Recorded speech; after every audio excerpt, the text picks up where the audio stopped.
Hey everybody, Hunter back again from Showtime Studios. Just going to do a quick video here tonight on a question that come up on the last video, and that was about the Mr. Surfacer 500 that I showed. So I'm going to pan the camera down here and I'll show you what we're working with and what I used in the past, and the reason why I'm using the Mr. Surfacer now. So hang on just a second.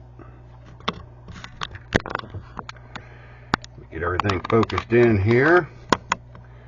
Okay, the question that came up is, basically what is the difference between the 500, which is this one here, and say the 1000 Mr. Surfacer.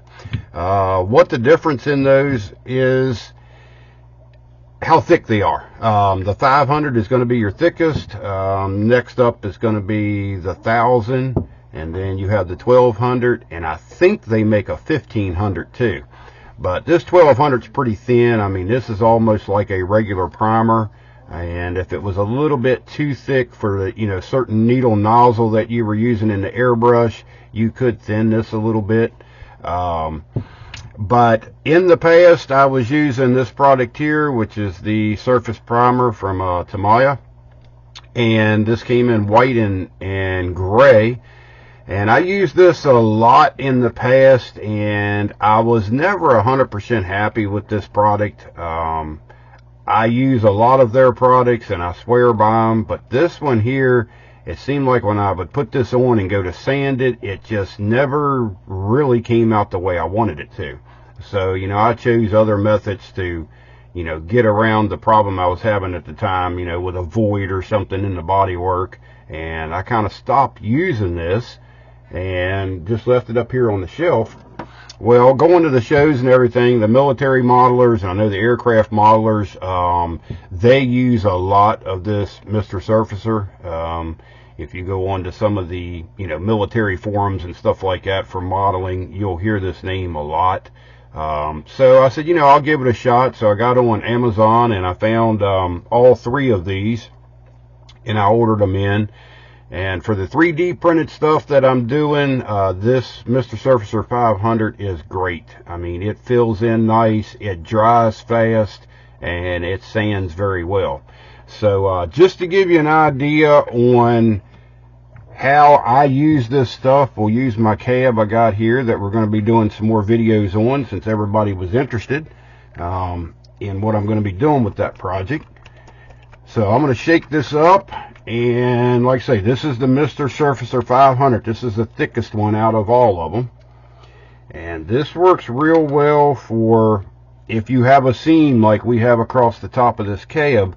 I've got it sanded down now where you don't feel a lip or anything on it. Everything is, pretty smooth across there, but it does have a few voids left in it.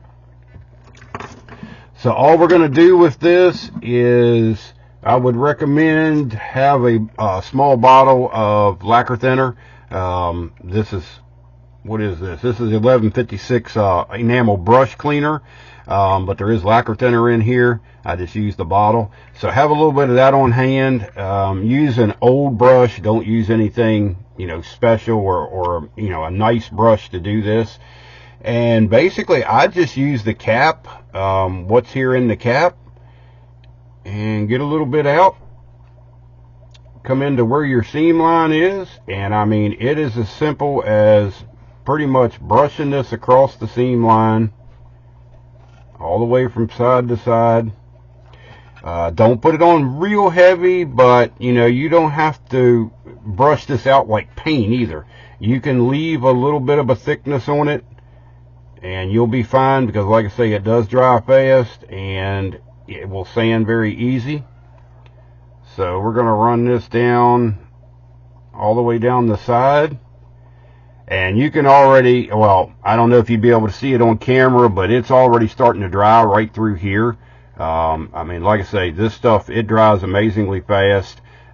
Within about, I'd say, no more than a half an hour, I could come back and sand this off and put another coat on.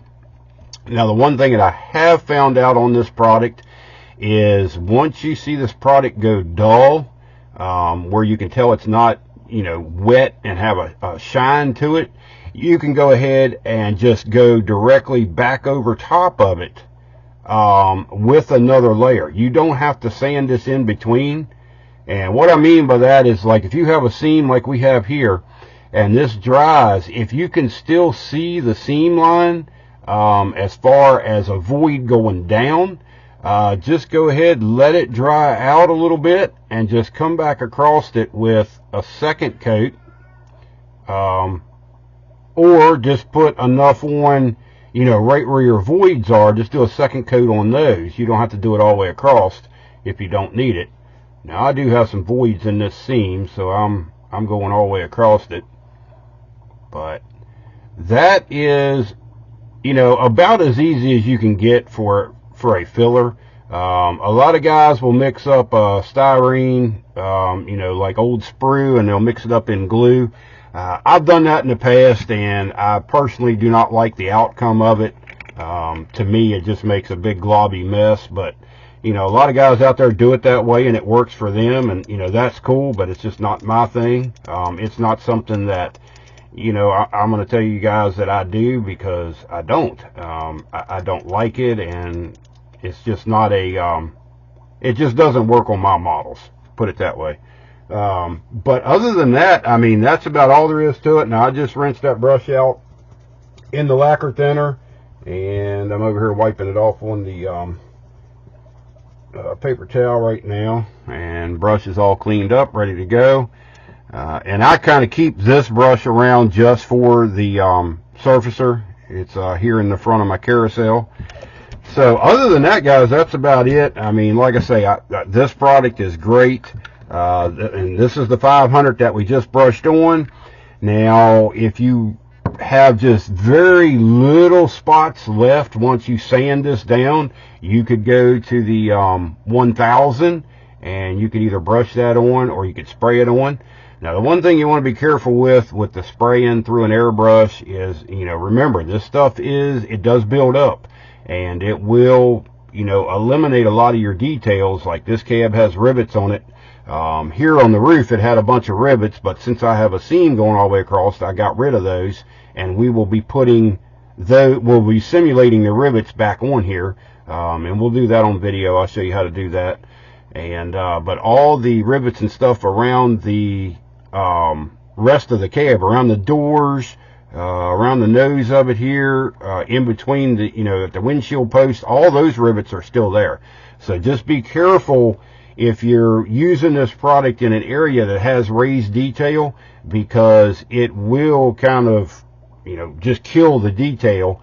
And then plus, on these trucks, it's very hard to, even getting rid of like mold lines and stuff like that, it's very difficult. You have to be careful, because if you start knocking the rivets off, if you don't put them back on, a lot of people won't notice it. In competition models, a lot of times it will get noticed, because that's something that they look for. How well that you did the mold lines, and they'll go in and say, okay, well, I know there was a mold line there, because they'll look at the continuity on the rivets and realize that you have sanded the rivets off. So, but that's competition stuff. Like I say, just be careful if you're using, this product around raised details, and, using it as an overall through the airbrush, because it will build up and eliminate a lot of the details. So be careful with that. But other than that, we're going to let this set now. I mean, like I say, it's, you can see I'm running my finger across it right now, and it's still tacky, but it's pretty much dry to the touch. So we'll let that set, maybe, like I say, no more than a half an hour. Sand that down, see what you have left, and then you can go back over it with another coat. So if you have any more questions on the Mr. Surfacer 500, 1000, or 1200, leave me a comment on the video, and we'll do a follow-up on that. So, and when we're doing some other videos here in the near future, I'll show you how this comes out, what we put on here. So follow along with that. We're also going to be doing some work on the frame. I've got a video coming up on that, getting rid of the injector pin marks inside the frame, and also kind of squaring up and thinning the frame a little bit. So stay tuned for that. We'll also be addressing another issue with this kit. That there was another comment that come up on the last video about the relationship of the front axle, the I-beam, in this wheel well. And I'll show you one of the tricks that I use as we go along on how to fix that. And a lot of it has to do with mock-up. So stay tuned for that one. So that's all we've got for now. Like always, this is Hunter from Showtime Studios. I thank you for watching, and we'll talk to you later. Bye-bye.